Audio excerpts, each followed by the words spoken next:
Freddie as F.R.O.7 is a British hand-drawn animated action fantasy adventure. The story follows a prince called Freddie as he is turned into a frog by his power-hungry aunt. Freddie spends most of his childhood with some frogs in a swamp until he grows up and joins the French government as an agent. He embarks on a quest to return the landmarks of Britain to their rightful places, after they're stolen by his aunt and her partner in crime, El Supremo. Okay, so I have to admit I just found the plot very difficult to explain. You see, I found this feature to be immensely clunky in terms of its story. The biggest problem with this movie is how obnoxiously hyperactive it is. It's like it's not even aware that it has an audience and often doesn't bother to provide important details.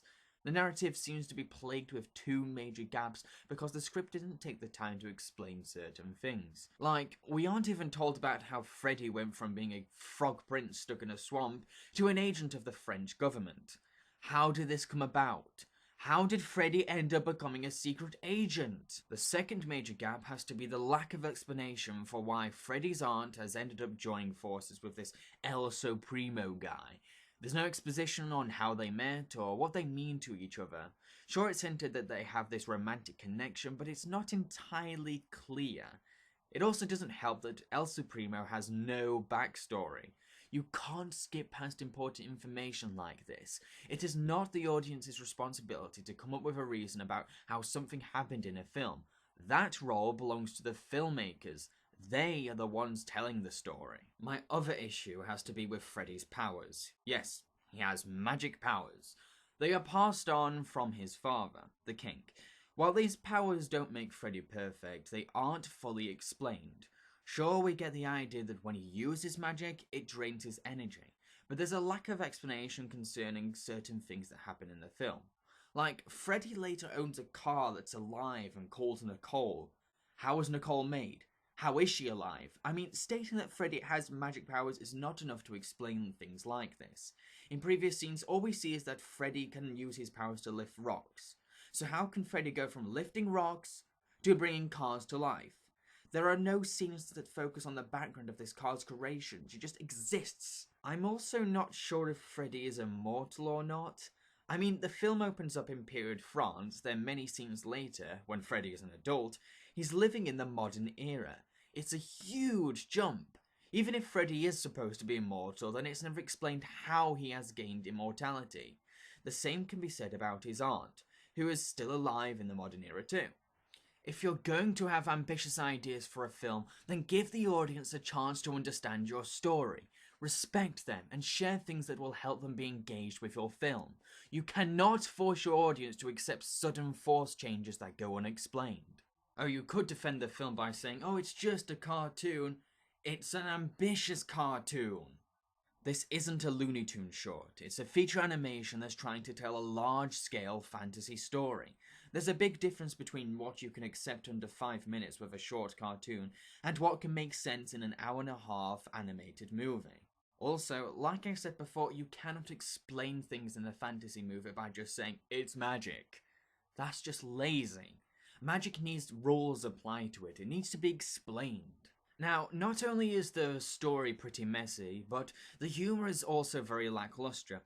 The jokes are cheesy and really stupid. I mean, Freddie spends half the time making some awful puns that are truly cringeworthy.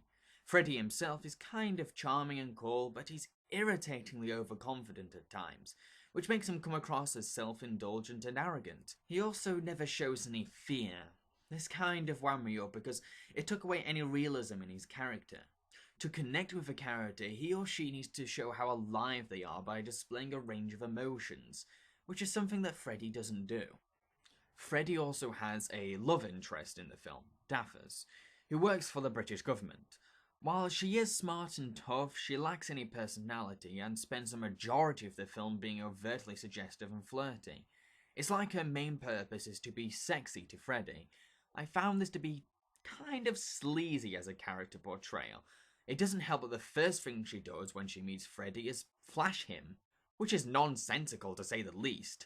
I know she's supposed to be a parody of a Bond girl, but it really doesn't work. It just takes away any appeal in the character and comes across as kind of sexist. The villains are bland as plain cardboard. They have the cliche motive of world domination, plus have no charisma and hardly any background as characters. To top it off, their evil plan is stupid. It makes no sense.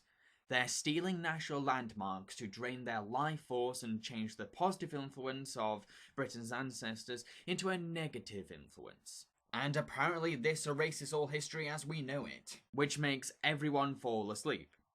What? What? What? What? I don't know where to begin. This is asinine. How?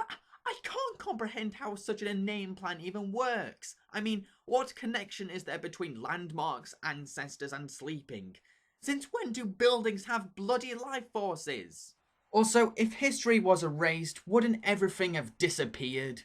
Not sent people to sleep?